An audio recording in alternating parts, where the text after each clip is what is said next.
మన వైఎస్ఆర్ కడప జిల్లాలో 4,81,000 సంతకాల సేకరణ చేపట్టడం జరిగింది. ప్రభుత్వానికి మేము చెప్తున్నాం, ఎందుకంటే ఈ కోటి సంతకాలతోనే మరి ఈరోజు ఈ కూటమి ప్రభుత్వం యొక్క పతనం ప్రారంభమైంది అని చెప్పి కూడా ఈ సందర్భంగా తెలియజేసుకుంటున్నాం.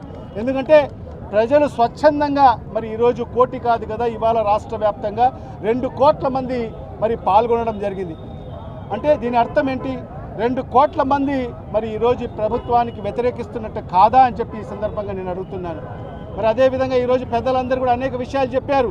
మరి ఈరోజు సూపర్ 6 అని చెప్పి, సూపర్ 7 అని చెప్పి 143 హామీలు ఇచ్చి మరి ఈ అధికారంలోకి వచ్చిన ఈ కూటమి ప్రభుత్వం మరి నారా చంద్రబాబు నాయుడు గారు మరి ఈ 18 మాసాల్లో మరి నువ్వు ఏం చేశావు ఈ రాష్ట్ర ప్రజలకు అంది ఈ సందర్భంగా అడుగుతున్నాను. మరి చూస్తే 2,66,000 కోట్ల రూపాయలు అప్పు చేశావు. మరి 2,66,000 కోట్ల రూపాయలు అప్పు చేసి మరి నువ్వు ఎవరికి ఏం చేశావు అని చెప్పి ఈ రాష్ట్ర ప్రజలకు సమాధానం చెప్పాల్సిన అవసరం ఉంది.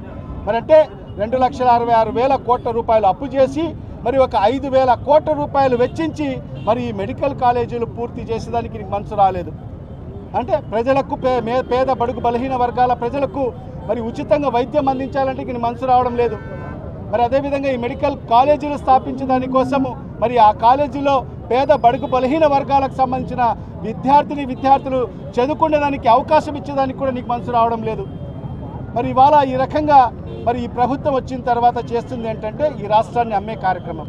అన్ని వ్యవస్థల్ని సర్వనాశనం చేసేసి మరి ఈరోజు ఈ రాష్ట్రాన్ని అమ్మేసే కార్యక్రమాన్ని చేయడం జరుగుతుంది.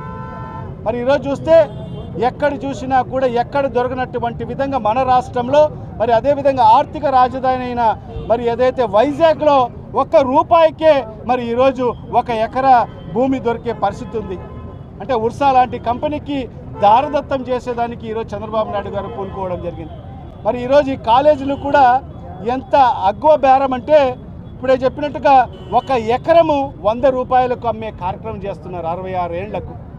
మరి ఇవన్నీ కూడా చూస్తుంటే చెప్పినట్టుగా పెద్దలు చెప్పినట్టుగా కేవలం కమిషన్ల కోసం మాత్రమే ఈ ప్రభుత్వం పనిచేసే పరిస్థితి ఉంది.